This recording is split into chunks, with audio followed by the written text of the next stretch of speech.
semua part yang akan kita pasang itu rancang bangunnya harus sinkron. Jangan sampai sebagian part yang kita pasang sudah terpasang, baru kita memikirkan lagi spare part yang akan kita pasang kemudiannya. Itu akan menjadi tumpang tindih. Seperti memperbesar diameter payung klep. Sudah barang tentu panjang batang klep, dudukan kuku klep juga diperhitungkan. Panjang batang klep ini, dudukan dari kuku klep ini berhubungan juga dengan per klep. Kemudian retainer. Saya contohkan penukaran diameter klep 22 ke head Jupiter. Ujung batang klep, kedudukan kuku klep standarnya biasanya sama dari pabrikan. Kalau yang ini payung klep Satria FU, yang ini kepunyaan Jupiter MX. Ini contoh payung klep Jupiter MX Vision dengan memakai retainer R250. Kemudian kita pasang sim klep Satria FU.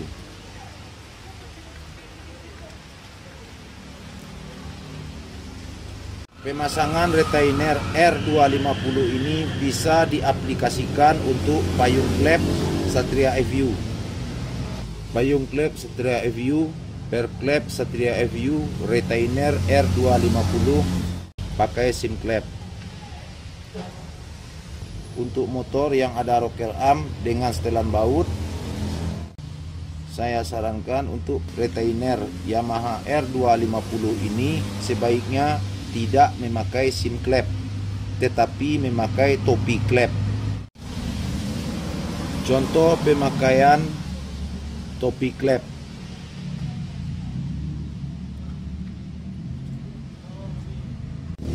Jadi lebih bagus kita memakai topi klep dari sim klep. Lubang topi klep masuk ke dalam batang klep. Lanjut. Untuk pemasangan topi klep ini terkadang tidak selalu pas dengan panjang ujung batang klep ke dudukan kuku klep. Untuk itu kita perlu mengukur seberapa dalam batang payung klep ini masuk ke dalam topi klep. Usahakan topi klep ini masuknya jangan sampai ke dalam dudukan. Sedapat mungkin ujungnya di atas garis batang klep.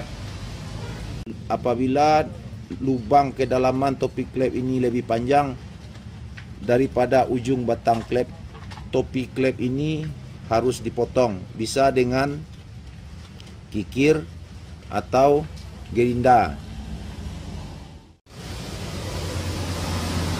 Kuku klep terpasang. Kemudian cocokkan seperti ini.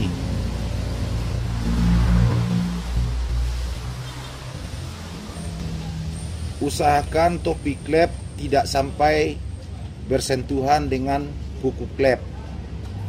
Apabila ujung topi klep ini bersentuhan dengan kuku klep, akibatnya akan fatal. Kuku klep ini akan saya aplikasikan ke blockhead Yamaha Vision MX, MX King, payung klep in ukuran 22, payung klep exhaust ukuran 19. Dikarenakan topi klep ini ujungnya menyentuh kuku klep, ini sudah dipotong. Cara pengukurannya, ukur kedalaman topi klep,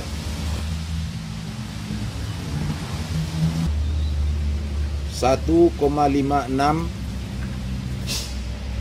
kemudian ukur kedalaman ujung batang klep ke kuku klep.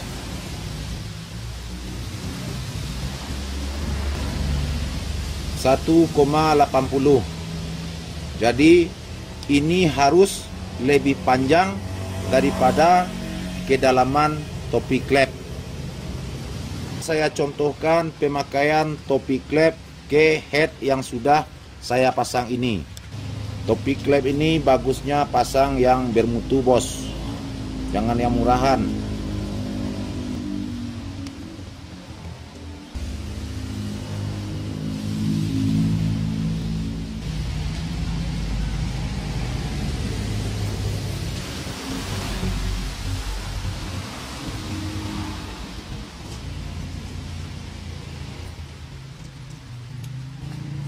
Bagian in sudah terpasang.